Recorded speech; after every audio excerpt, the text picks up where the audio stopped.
Hi friends అందరికీ welcome back to our channel. నేను మీ chef చిట్టినండి.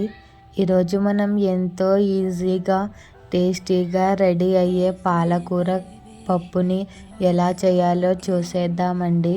ఒక్కసారి ఇలా ట్రై చేయండి. ముందుగా పాలకూర ఆకులుగా ఒలుచుకొని వాష్ చేసుకొని కట్ చేసుకోవాలండి. ఇలా కట్ చేసుకొని పక్కన పెట్టుకుందాం. ఒక కుక్కర్ తీసుకొని అందులోకి ఒక గ్లాసు కందిబ్యాళ్ళు తీసుకొని 2 టైమ్స్ బాగా వాష్ చేసుకొని ఒక గ్లాసు కందిబ్యాళ్ళకి 3 గ్లాసుల వాటర్ వేసుకోవాలండి. అందులోకి చిన్నగా తరుక్కున్న టమాటా పండ్లు, ఉల్లిగడ్డలు, పచ్చిమిరపకాయలండి కారానికి తగినట్టుగా వేసుకోండి. దాంట్లోకి మనం ముందుగా కట్ చేసుకున్న పాలకూరని క్లీన్గా వాష్ చేసుకోవాలండి.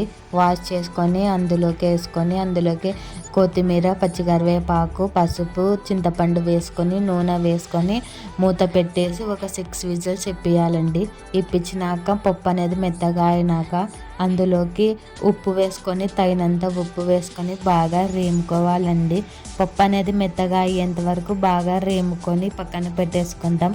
తర్వాత బేలలోన అందులోకి 2 టేబుల్ స్పూన్ల ఆయిల్ వేసి అది కొంచెం హీట్ అయ్యాక అందులోకి వెల్లిపాయలు కచ్చాపచ్చాగా దంచుకొని అందులోకి ఎండుమిరపకాయలు, జీలకర్ర, ఆవాలు, ఉద్దిబ్యాళ్ళు వేసుకొని చివరిన పచ్చికరివేపాకు వేసుకొని వెంటనే పప్పులోకి వేసుకోవాలండి. వేసుకొని బాగా కలిపేసుకోవాలి. పప్పు బాగా కలుపుకున్న తర్వాత వేడివేడి అన్నంలో తింటే చాలా అంటే చాలా బాగుంటుందండి.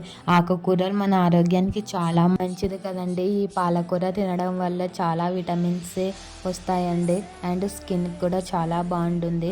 ఇది ఎర్రగా పప్పు కూడా చేసుకోవచ్చండి. పచ్చిమిరపకాయల ప్లేస్లోన కారం వేసుకోవచ్చు. అది కూడా చాలా బాగుంటుంది. నేను ఇక్కడ పచ్చిమిరపకాయలు వేసుకొని తిన్నాను.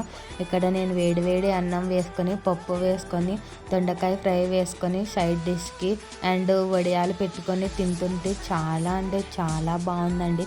ఒకసారి మీరు కూడా ఇలా ట్రై చేయండి. మీకు ఈ వీడియో నచ్చినట్లయితే లైక్ చేయండి, షేర్ చేయండి, సబ్స్క్రైబ్ చేయండి. Thanks for